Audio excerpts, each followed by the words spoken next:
Welcome to Season 4 of the Photo Ethics Podcast. I'm your host, Savannah Dodd, and I'm the founder of the Photography Ethics Center. Each week, I'll be talking with an accomplished photographer about the ethics of their practice.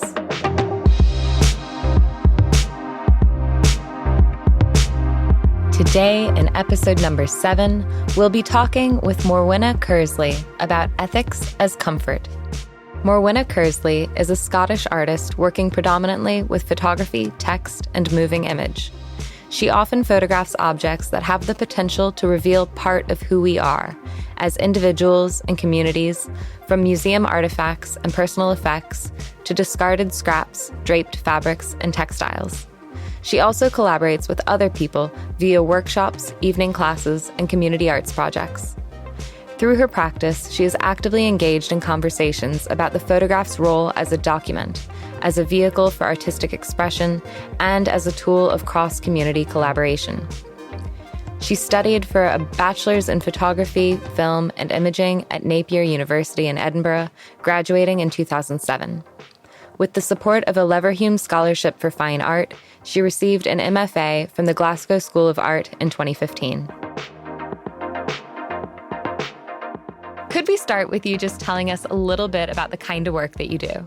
Yeah, so I'm a visual artist based in Scotland. So I was brought up in Edinburgh, but I've been based in Glasgow for the past 10 years. And in my practice, I work predominantly with photography, writing, and occasionally moving image.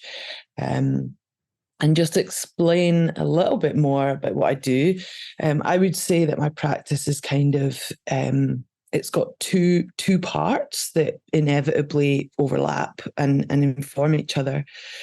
So I often collaborate with other people, and those collaborations can come through teaching workshops, evening classes, and creative projects in a community setting. And I also work on solo projects, usually in the studio and the darkroom. And in terms of subject matter, my collaborative projects are always shaped by the people I'm working with, who are generally brought together by a shared experience. So, for example, a project I've been working on for the last few years, it's 5 different projects, and they're all quite different, but what pulls them all together is place, so specifically the area of Glasgow that I'm working in. And then in terms of what I like to photograph in my kind of solo work, I really love photographing objects. I think the objects can tell us so much about ourselves and each other as individuals and communities. And objects carry with them the historical and social and political circumstances of their making. And then you add to that like the structure of a photograph, and I think you have a really interesting thing to look at and to think about. So yeah, that's a kind of overview of what I do. Yeah, that's really interesting. I already have a lot of questions, but that's super helpful to get us started. I wonder if you could first maybe talk a little bit about the difference in the different mediums that you work with writing and moving image and photography, and what kinds of considerations are particular to using photography. Yeah, so I trained, my degree was in photography, and it was a degree at Napier University in Edinburgh. So the first thing is it wasn't an art college, and you had, so it was quite a different way of learning, which for me was really good. And in the first year, you did a bit of filmmaking and a bit of photography, and then you specialised, and I specialised in stills. So filmmaking, like moving image, has always been a part of my thinking about photography. And stills photography, I always find so fascinating because of its static nature, because it kind of pretends to talk about the real world, but it doesn't really.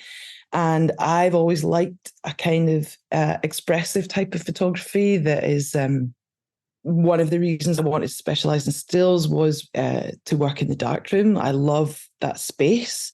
I love the process and rituals of making analog photographs. So that was kind of like where the love of the medium kind of started from.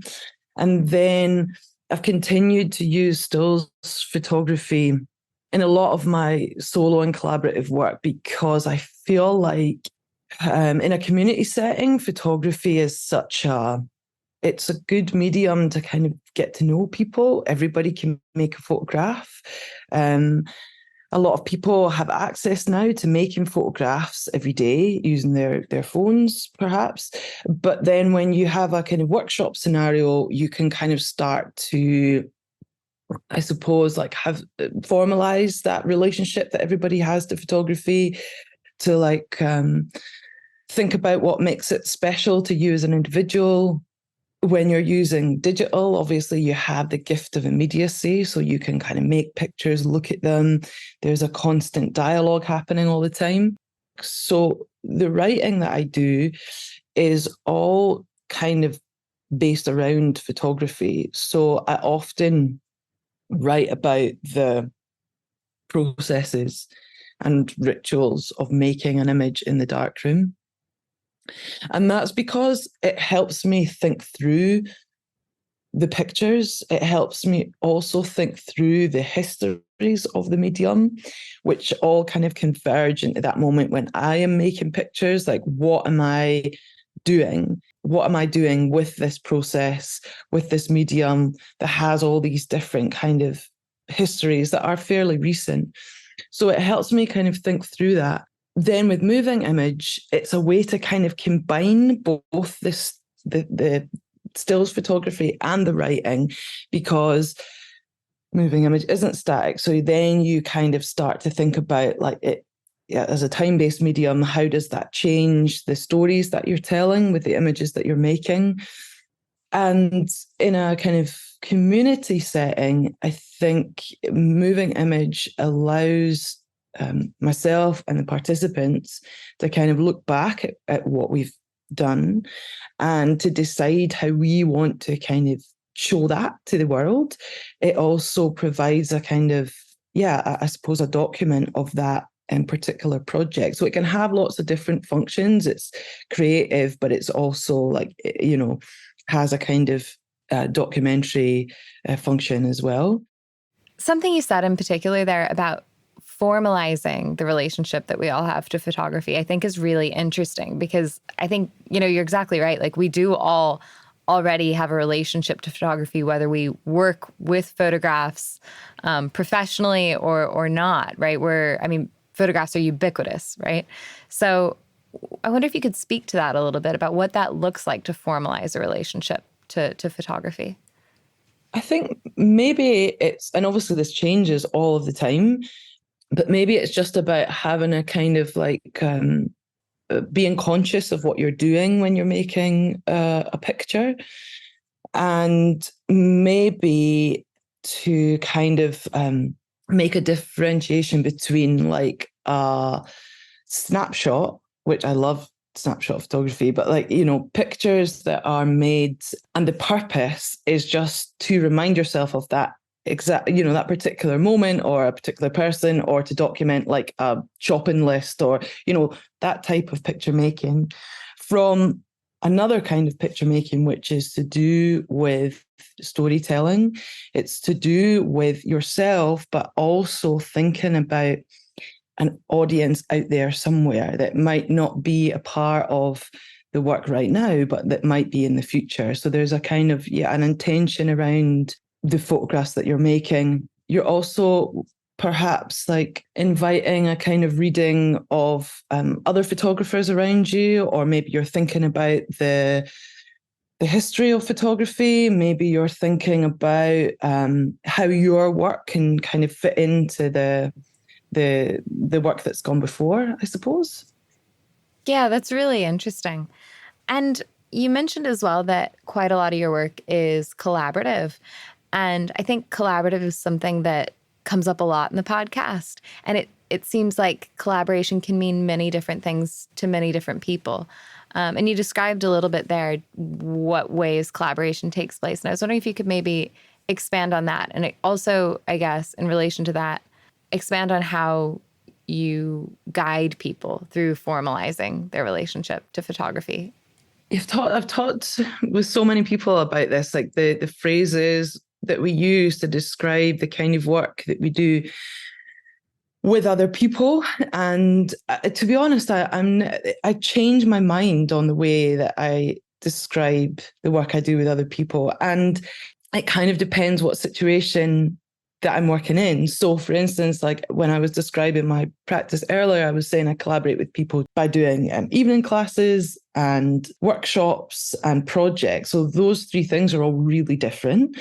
So with evening classes, people are paying generally to come and work with you over a set amount of weeks to learn a very specific thing.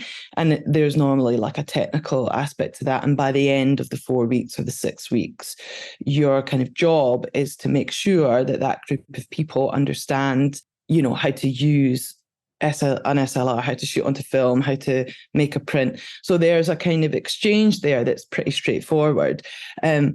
I think to say that as a collaboration is a stretch. It's not really. There's a kind of formal exchange of knowledge. And then you have a kind of workshop scenario, which I think is slightly different. And that is kind of more collaborative when for me, normally I'll be commissioned to work on a project, and the best ones can you give you space to think about the best way that you would like to pursue the aims of the project. And then you'll approach certain groups to see if they have an interest. So maybe it's best to give like kind of specific examples.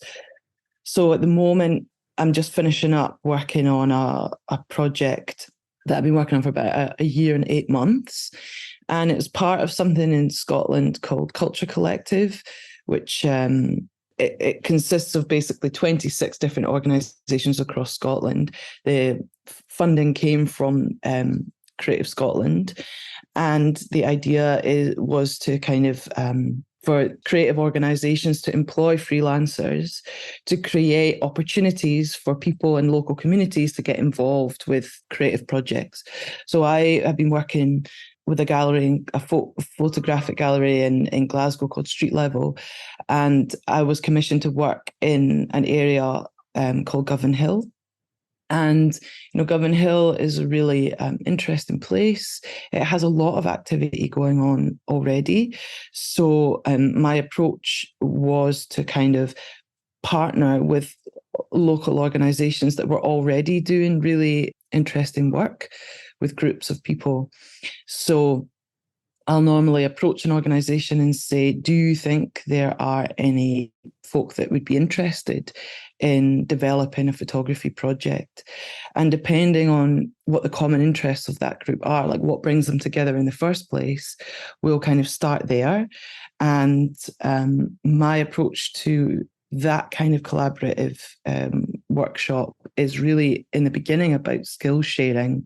So taking the equipment, for example, that the gallery I'm working for has available to them, taking all the kind of photography knowledge and skills that I've accrued over like my formal education in photography, and then starting really simply with things like maybe photo walks, or maybe you break down photography into some of its different genres, and with the group you'll try some of those out, and it's about trying to use the camera, use the experience of making photographs as a way to get to know each other, as a way to kind of find out which areas of photography might be most suitable to tell the stories that we want to tell. And then I think time is also something that comes up a lot. Like, do you work on projects that will only allow you to work with groups for a short amount of time, or do you always try and hold out for projects that are longer term? And I think, both both short-term and long-term projects can have their advantages and disadvantages. So again, it really just comes down to like the particular project, the particular group that you're working with. But certainly this year and 8 months project has been really useful, transformative, in that I'm still working now with people that I met at the beginning, and as a result, we have a good understanding of how each other like to work. We can develop projects really slowly over time. If I'm working with people who have decided to tell stories that are quite that are very personal, then you have that time to kind of make the work but not make it public, and just sit with it and keep having conversations about how, if you want to make it public, how you make it public. And then there's other types of collaborations where I really have control over the images that are being produced. An example of that is a project that I've been doing, as part of this Culture Collective residency in Govan Hill, where I collaborated with a local kind of community newspaper to do a call out to ask local people if they had, any special objects, evocative objects that they wouldn't mind me photographing. And I made these large format, I would say they're like portraits of objects rather than still lifes. They're on really colourful backdrops. They're supposed to look like really high-end advertising pictures.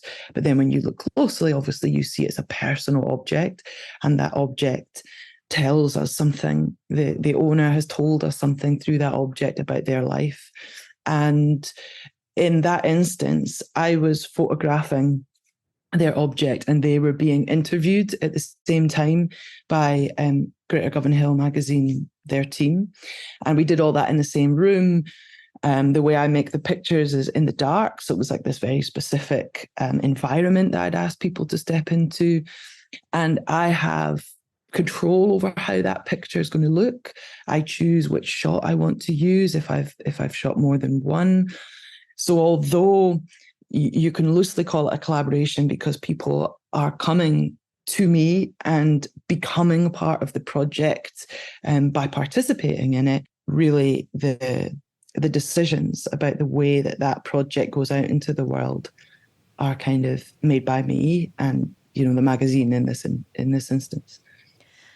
I think you hit on some really interesting things there in what you're talking about. Like, one, of course, is time. And I think that that's like a theme that comes up time and again, excuse the pun.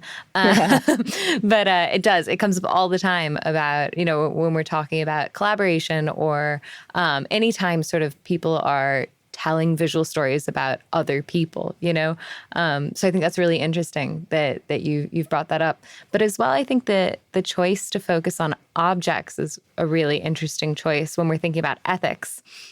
Was there sort of an ethical angle to your decision, or what informed that decision to focus on objects? Yeah, I know. I've been thinking about this a lot. And, like most human beings, I change my mind all the time about what I think. But I mean, really always since the beginning, since I started making pictures, which was like when I was a teenager, I've always kind of shied away from making pictures of other people, of portraits, although I really enjoy looking at them. And I've got loads of books of photography that are full of pictures of people. And I think it does come down to some kind of ethical concerns for me personally. So for instance, like, again, going back to a project I've been working on recently, me and a small group of women have been making pictures as a group for the past almost 2 years. And we started off doing photo walks. We did like self-portraiture. And then pretty quickly, we started making portraits of each other. And I think that came from a desire from the group to like get in the studio and have fun. And all of us come, I come from Scotland, but the other members of the group new Scots. So they originally came from other countries. And so everyone was kind of bringing in like clothes that were maybe, had a relevance to their country of origin. And we were kind of playing with being in the studio and like dressing up. And it was just like really fun. It was, it's very joyful. And then that kind of morphed into making what I would call like co-authored portraits. And what I mean by that is, and I'm not even sure if that's really the right phrase to use, but at the moment, that's the one I'm going with. And what I mean by making co-authored portraits is we're constantly passing the camera around during those sessions. So for instance, we would use my DSLR, and we're constantly changing who's behind the camera, who's moving the lights, who's in front of the camera. So at the end of the session, I can't really attribute the pictures to one particular person. We know it's not the person standing in front of the camera because they're in the picture. But even then, they're kind of like maybe directing the photographer a little bit. And then also I have a multiple exposure function on that DSLR. So we were using that where someone would take one exposure, then pass it over. The next person would take the next exposure, and they would build up like that. So we've made this new series of work that we haven't shown publicly anywhere yet, but that's full of these kind of layered multiple exposures. And when we do present it to the publicly, which is the plan, we in the past and will continue to like alphabetize our names. So it's not photographs by Morwenna Kearsley in collaboration with this person, that person. It's, there's like even billing, if you like, when we show those pictures. But then for me, when I make work that's just my name on it, I really worry about making pictures of other people that then I might sit on for 6 months or a year because I work really slowly. I'm a slow burner. And most of the time when I'm making solo work, I don't know what I'm doing, what I'm exploring, what I'm looking at, and what I might do with those pictures in the future. So for me, working with objects, there's less anxiety on my part. And if I'm inviting people to lend me their objects, there's not that same anxiety about like what you will do with the image of somebody's face. And as we all know, it's because photography like produces a convincing simulacrum of the world that changes everything, because someone might agree to let you take their portrait one day, and then a couple of years in the future it might really compromise something in their life. And again, another example of that is I've been working in a school with first year students, so they're about 13, and I was running like a photography club basically, and also at the same time I had my big 5.4 large format camera in the school, and I was shooting loads of portraits of the pupils. And after I'd done the first batch of portraits, I showed them to the pupils, and they were all really into them. And then as soon as I said, do you mind signing a release form? And then I explained what the release form is, because I think sometimes, not everybody, but certainly I have done this. I have kind of like sped read when another photographer's given me a release form, just, yeah, that'll be fine, you sign it. And so I try and be really clear with people about like what the language of the release form is, like what it's saying. And I think what these pupils hadn't realized was they would essentially give me permission in perpetuity to do what I liked with those images, to show them in a gallery context or a magazine context, if that were possible in the future. And once I'd explained that, every single one said, no, we don't want these public. I'm not sure about how I would feel about that. And I agree with them. So what I did instead was we reshot them all, but with their backs turned, and actually the the portraits, well, maybe they're anti-portraits, I don't know what they are, but the pictures that we have now, that I suppose are authored by me, they're my photographs of these pupils. They're really interesting because we started to think about, right, how can we make pictures where you won't be identifiable when you're like 23 instead of 13?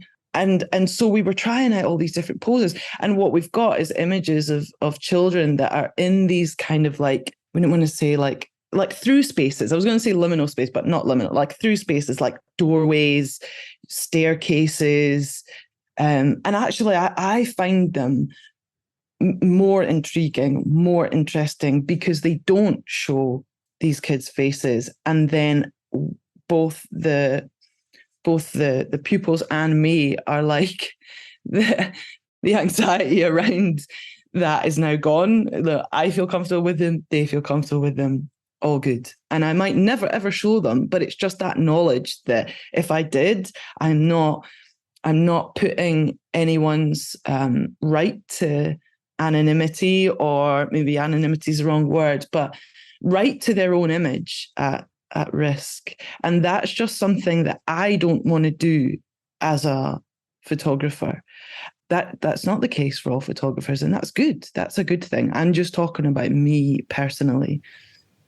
Yeah, totally. No, that makes a lot of sense. And I appreciate that distinction that you made there as well about like, you know, this is how you approach your practice and it's not going to be right for everybody. I think that's a really important just reminder for everybody that like we all have our own sort of compass of what feels good and what doesn't feel good. And I think that, I don't know, it's just a really interesting practice that you described. And especially, you know, how you said that there's something maybe more interesting or more intriguing about the photographs taken from behind. And I haven't seen the work, but I can totally imagine that, you know, that it sort of leaves you maybe wanting more or something from it, which can be quite effective, I guess.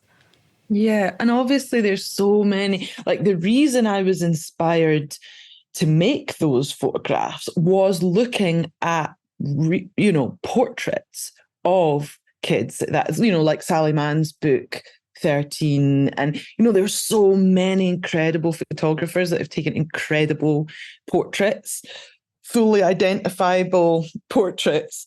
And that's what inspired me. So I'm so glad that there is artists and photographers in the world who make that kind of work. But it's talking, you were asking me about personal ethics, and maybe it's not even personal ethics. Maybe it is just what you feel comfortable with rather than what you feel is right or wrong. It's just, where your boundary lines are.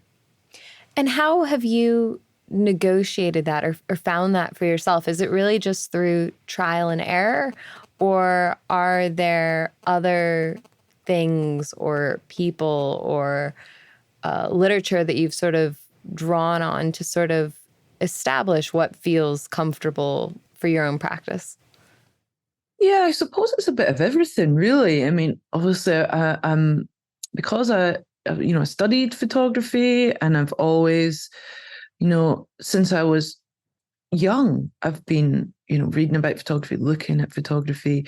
So I'm really, I was really inspired by a lot of the community photography groups of the 1970s, 1980s. I try and read as extensively as I can about photography and community and about the different ways that different people have approached it. And I think, photography is a medium that is constantly kind of changing technologically.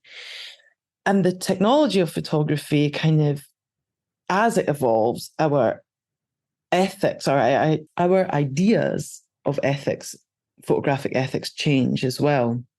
So maybe it's something about now, I make work in the generations of the internet. So I think I don't think I would feel so anxious about making pictures of people if we lived in a pre-internet world, because I think you maybe not, but it seems to me that people maybe had a bit more control over what happened.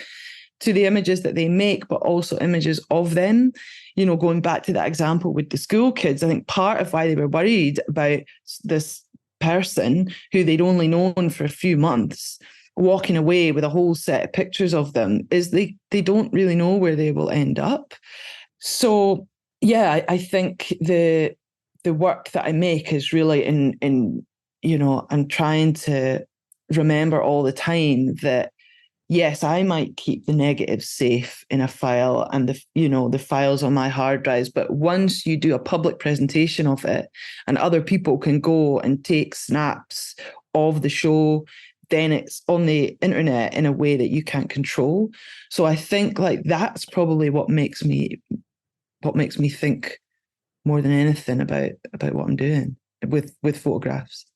So I first came across your work in the edition of Source magazine and your talk at the launch, and I believe it was on Notch Code. Your work, Notch Code. And I was wondering, because I think that's quite an interesting project as well, because you're bringing together language with photography. So it's sort of maybe going back to the start of the conversation in a way, thinking about how you use writing as well as photography and moving image. And so I guess I was wondering if you could talk a little bit about that, because if I understand it correctly, that's also a bit of a personal project. Is that correct? Yeah. So Notch Code is a project that at the beginning I talked about these two different sides of my practice. One in which I can collaborate with other people in some form with photography, and then the other which is kind of more individualistic or solo projects. So Notch Code is one of those. And that was made in one of the lockdowns. I can't remember, in Glasgow, we were in lockdown for a long time. And you could only leave your house and be within a 5-mile radius. So luckily my studio was in that radius. Notch Codes came about by, I was kind of thinking back to early photography, in particular Fox Talbot's Articles of Glass, all his kind of early still life. And there was a few other kind of key reference points for me, like the film Citizen Kane as well, particularly the scene at the end where he's got this kind of accumulation of just stuff, objects that he's kind of bought and they're still in crates, and also some like a kind of fragment of writing by the Argentinian writer Borges as well. And all of these different references were about our relationship to objects and, what objects can tell us both about how we use language, but they can also speak to like the mythic, and photography, I think, can do that as well.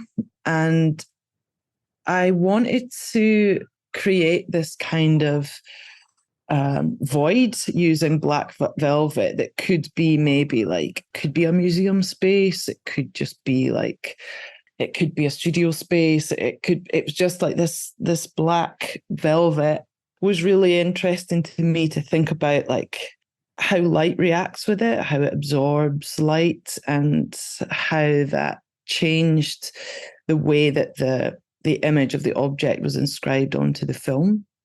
Like I said before, each object is photographed kind of as a portrait rather than as a traditional still life, by which I mean objects are placed in such a way as you think about the relationship between these objects. So mine is just one object in the frame at a time. And each of these objects came into my life by, sometimes I would find them on the street. Sometimes my studio was just absolutely full of things. So some were already in the studio. A lot of them were objects that were still, made from different kinds of plastics or insulation materials that, are these kind of throwaway things. But when you present them to the camera in a specific way, they can take on these quite kind of monumental values. So I guess I didn't know I was doing it at the time, but looking at them now, there's a kind of There's a grammar built up across the 17 still lifes. And they also act as a kind of self-portrait in a way, a kind of fragmented self-portrait. And then they're a way of thinking back through the kind of one of the strands of the history of photography as well. They're all contact prints. So they're contact prints because you can identify quite clearly the notch code, which is the little serrated edge that allows a lab technician to tell what kind of film it is in the dark. And you see the border, the outline of the negative as well. So there's something, about that, like the structures of photography, like what makes a photograph, trying to think through those things and make them visible.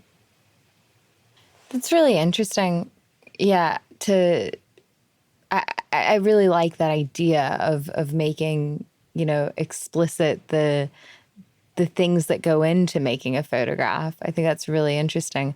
And I guess all of this sort of conversation about objects and portraits of objects makes me wonder, are there any ethical considerations that come up when you're photographing objects that are either your own objects or objects of someone else? The two projects that I can compare, Notch Code, which are photographs of objects that I've either found or they are like ostensibly like bits of rubbish that I've photographed, versus a project like Fawns, where I've invited people to bring in special, like really special objects. Yeah, there is a difference. I think when I was making Notch Code, it felt like really like I was playing and experimenting. I use a technique to illuminate the pictures, which I've been kind of practicing for quite a while. Instead of using traditional lighting techniques, I use just a pitch black studio and a moving torch over a long exposure. So over the years, as I've been practicing, I'm more and more aware of like what the result might be, but I'm never totally sure. And because I use sheets of film, and because I use dark slides that I've definitely dropped on multiple occasions, so many of them have little cracks in them, I guess what I'm trying to look for, or what I'm doing, is my practice is about knowledge, but it's also about revelation. Like I set things up in such a way that there's a kind of technical side to things that I know, but then I try and leave space for something else to happen that I didn't intend. And when I'm photographing things like my own objects, solo projects, then I'm really happy to do that and to just, to be really open. When I'm photographing objects that are really special to people and they have taken the time out of their life to come to my studio for half an hour and to let me try photographing it, then I try to eliminate some of those things that can possibly go wrong. So I'll like label the dark slides that have got cracks in them, and I will try to make a composition that I think marries together my desires for the photograph and also to make a picture that might, show the owner of the object, their object, in a slightly different way, in a pleasing way. And I want it to look as good as it possibly can be. Whereas with Notch Code, there's like so-called like mistakes in them that I invite. So like I'll leave a scratch on the negative, dust marks on the negative, on the print, sorry. And that's for quite a specific reason. But with Fawns, with other people's objects, I'm looking for a different kind of picture there. And that is to do with respecting people's objects, respecting people's stories. That's really interesting. I think that's, really helpful. framing to hear, and just a really interesting approach. One question that I like to ask everyone who comes on the podcast is, what does photography ethics mean to you? Well, I think it's an ongoing conversation that you have with yourself and your practice, whatever form that practice takes. So for me, it's a conversation between like myself, the materials that I use, the technologies that I use, and also like, how that relates to the people I'm working with and the places I'm working within. It's not something fixed. It's, I think, like we had talked a little bit about before, as the technologies of photography change and the applications of photography change, photography ethics must and does change with it. Also, it doesn't exist in a vacuum. It is linked to current affairs. It's linked to, what government a country has in place, what their policies are, how that affects people. It's linked to class structures. It's linked to everything else. So there's so many factors that affect photography's, the ethics of photography, and that should affect it. So I think I wouldn't attempt to speak for anybody else, but for me, it's just trying to be as aware as possible about, what you're doing. And for me, not to make work that I'm uncomfortable making, not to put anybody else in a situation that I would not be comfortable in.